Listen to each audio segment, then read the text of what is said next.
నమస్కారం. నేను 15 సంవత్సరాల తర్వాత దాదాపుగా మన మత్స్యలింగేశ్వర స్వామి టెంపుల్కి వచ్చి చాలా రోజులు అయిందండి. ఈ ప్రత్యేకత చాలా చిన్నప్పటి నుంచి పుస్తకాల్లో చదివాను, చూశాను. కానీ అప్పుడు యూట్యూబ్లు కానీ ఫేస్బుక్లు కానీ ఏమీ లేవు. కానీ టెంపుల్కి మహత్యం చాలా మంచిది.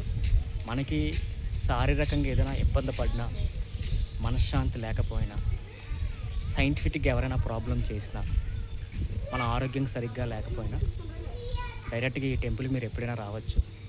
వచ్చి నదిలో కొద్దిగా స్నానం చేసి వచ్చిన తర్వాత స్వామివారికి అభిషేకం చేసుకుంటే మీ సమస్యలన్నీ క్లియర్ అయిపోతే మనసు మనశ్శాంతిగా ఉంటారు, సత్యతంగా తయారవుతారు. దీనికి నేనే నిదర్శనం. హర హర మహాదేవ శంభో శంకర. శంభో శంకర. ఇప్పుడు మనం వచ్చింది పాడేరు ప్రాంతంలోని మత్స్యగుండ కాలువ అంటారు దీన్ని. దీని ప్రత్యేకత ఏంటంటే ఎవరికీ తెలియదు. ఇక్కడ శివుని కూడా నిర్మించారు చూడండి. దశాబ్ద కాలం నాటి శివుడిని ఇక్కడ ప్రతిష్ఠ చేశారు.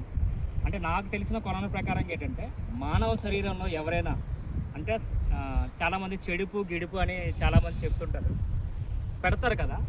అలాంటిది ఏదైనా ఉంటే మీరు ఏ ఋషుల దగ్గర కానీ ఎవరి దగ్గరికి వెళ్ళవలసిన డైరెక్ట్గా స్వామి దగ్గరికి వచ్చి ఈ గంగాసనంలో బకెట్ నీళ్ళు స్నానం చేసేసి స్వామివారి ఆశీర్వాదం తీసుకున్నట్టయితే ఈ మత్స్యకంసులు వెలిసే ఈ ప్రాంతంలో మనకి ఏదైతే బ్యాడ్ ఆర్డర్ ఉందో, ఏదైనా శారీరకంగా ఏదైతే ప్రాబ్లం ఉందో, అలాగే కీళ్ళ నొప్పులు కానీ వాత నొప్పులు కానీ ఏమున్నా కూడా ఇవి పోతాయి అన్నమాట. ఇది ప్రకృతి ధర్మం, ఇది ప్రకృతి నేర్పించింది. గత 17 సంవత్సరాల క్రితం నేను వచ్చాను. అప్పుడు యూట్యూబ్ కానీ ఫేస్బుక్ కానీ ఏవీ లేవు. ఇప్పుడు వచ్చాను కాబట్టి ప్రత్యేకంగా చెప్తున్నాను. దీనికి అదృష్టవంతుడు నేనే. దశాబ్ద కాలం నుంచి నా శరీరం ఎలాగైతే ఉందో, ఎన్ని కేజీలు ఉన్నానో అంతే నిర్మాత్మకంగా ఆహారంగా ఉన్నాను. ఎందుకంటే ప్రకృతిని ఎక్కువగా ప్రేమిస్తుంటాను కాబట్టి, ఇవన్నీ చూస్తాను కాబట్టి. నాకు ఎప్పుడైనా శరీరం కానీ బాగా అనిపించిపోతే ఈ ప్రాంతానికి వచ్చేస్తే మళ్ళీ మనకి స్టార్టింగ్ ఎలాగున్నామో అలాగే తయారవుతుంది. కాబట్టి ఈ మత్స్య దర్శనం చేసుకున్నందుకు, ఈ శివాలయాన్ని దర్శనం చేసుకున్నందుకు చాలా సంతోషంగా ఉన్నాను. మీకు కూడా సంతోషంగా ఉండాలి. అందరూ ఆరోగ్యాలు ఉండాలి. భారతదేశం శాంతియుతంగా ఉండాలి. జై భోలానాథ్. హర హర మహాదేవ శంభో శంకర. సిద్ధి వినాయక, బుద్ధి వినాయక, లక్ష్మీ వినాయక, ఏకదంత వినాయక, వరసిద్ధి వినాయక. నమో నమో. జై జ్వాలా నరసింహస్వామికి జై. మత్స్యగుండం తరతరాల చరిత్ర కలిగిన మత్స్యగుండం వచ్చిపోయేటువంటిది కాదు. Divinity neither comes nor goes. ఆరోగ్యం పోతే సంపాదించుకోవచ్చును. If health is lost, you can get ధనం it. పోతే సంపాదించుకోవచ్చును. If money is lost, you can get కానీ it. ప్రేమ పోతే సంపాదించుకోలేము. But when the love is lost, you ప్రేమను cannot get it. పోగొట్టుకోకుండా మనం సాధించుకోవాలి. See that you preserve దాన్ని it. రక్షించుకోవాలి. You have to protect it. అప్పుడే మన యొక్క జీవితం సార్థకం అవుతుంది. Then only our lives would be redeemed.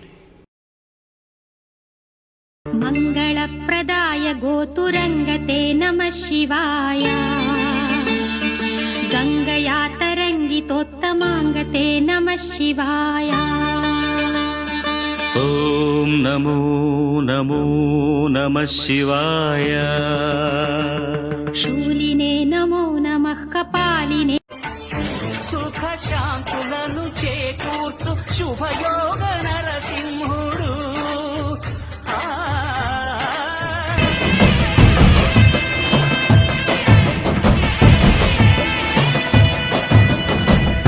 తెలీదు శివుడా భక్తి మార్గము, తెలీదు శివుడా భక్తి మార్గము.